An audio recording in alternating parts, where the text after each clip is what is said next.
a lot of this divide is because of this really shitty way of communicating, whether it's through social media or whether it's through reading stories or watching videos. It's a terrible way to not just get information, but it's a terrible way to interact with people. Like, the way to interact with people is the way you and I are doing it right now, just talking to people. And I think the vast majority of problems would be solved amongst reasonable people if they just talked through.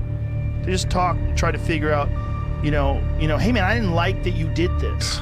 Well, what did I, well, all right, well, I was thinking when I did this, here's what, you're right, here's why I did it, and this is what I was thinking, and I was wrong because of that. And if people could just say that, and people could accept that, and people could shake hands and hug it out, rather than have a fucking Twitter beef that leads to a gunfight.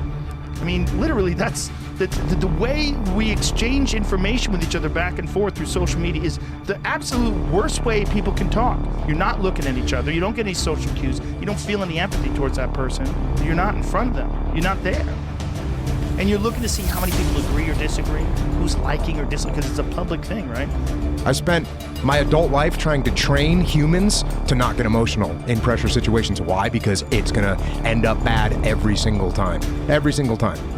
And yet, that's what our society is based on right now. But it's based on these emotional reactions. Like, yeah, they're literally trying to incite anger and violence. They know that you read that and you say, Hispanic man shot by cops, like, these motherfuckers, they're murderers, they won't stop. And they leave out this picture of this man with a gun, pointing it. The other thing that you have to wrap around all this is this social media, which is, I'm only gonna post things that are just gonna completely make everyone that sees whatever I'm posting emotional and filled with rage.